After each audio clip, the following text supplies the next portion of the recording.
Hello everyone, good morning. नोंथांमोनखौ दिनै गुबुन मोनसे भिडिअ फिन खेबसेयाव बरायनो बावनाय थाबाय।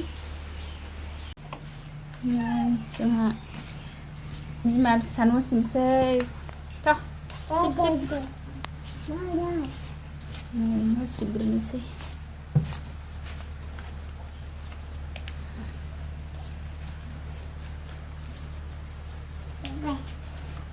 गावहासो सियो नानिया।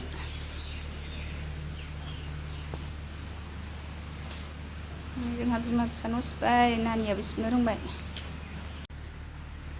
जानो राननो रोंला। खिखि खेवनानै दोनजोबनोसै आङो, एसे बार फैथोंसै न' सिंनि जिया रानफैनायनि। गथ'फोर सानै गाननाय।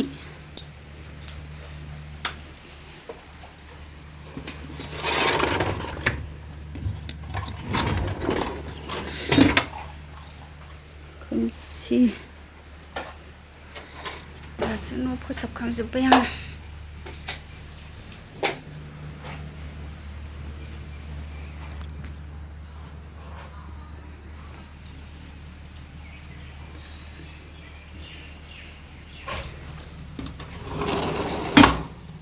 फोसाबखांजोब्बाय, एबार ओंखाम ओंख्रि संसै लोगोफोर। आं दा ओंखाम ओंख्रि संसिगोन लोगोफोर। नै मैगंखौ रेडि हानानै लाजोब्बाय। पटल फ्राय एवनोसै, दालि जहल आलु बाथोन संसै। गासिबो रेडि। सामब्राम फानलु हानानै मावखाजोब्बाय।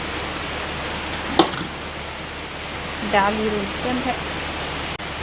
लोगोफोर आं दा दालि रुबाय।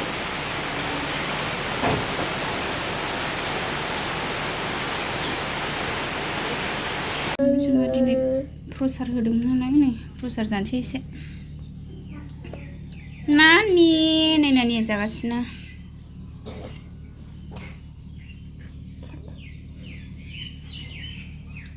न'नि मन्दिराव प्रसाद होदोंमोन।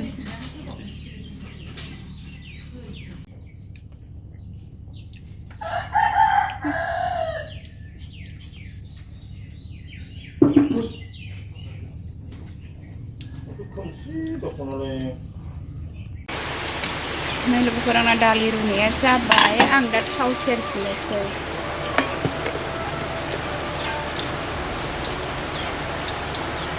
बे सारायाव थाव सेरना होनोसै।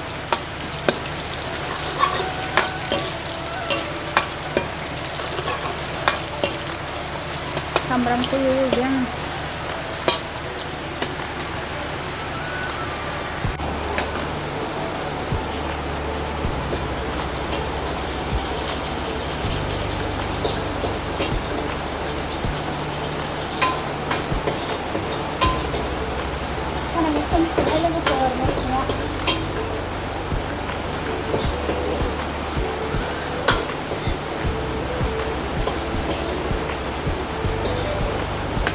दालि थाव सेरबाय आंहा।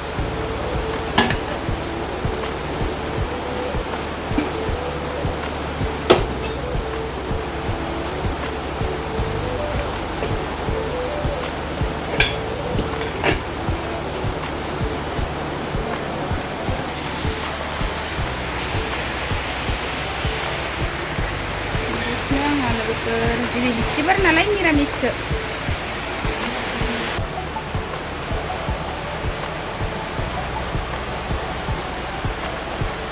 पटल एवनायनि सिगां पापरबो एवग्रोनोसै आं।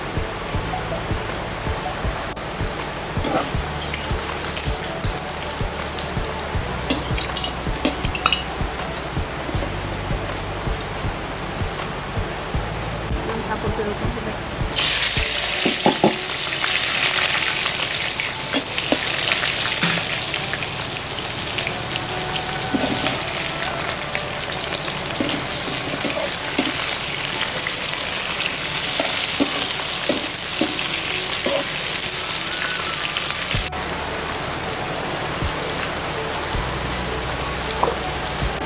लोगोफोर, आं दा दालिया मोनबाय।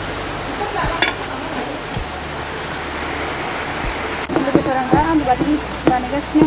आलु बाथोनबो बानायबाय।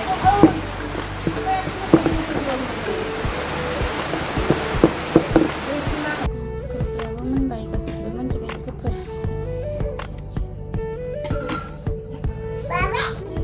आंहा दा ओंखाम जानोसै। दालि जहल जल, पटल फ्राय, गोखा फ्राय, आलु बाथोन, पापर।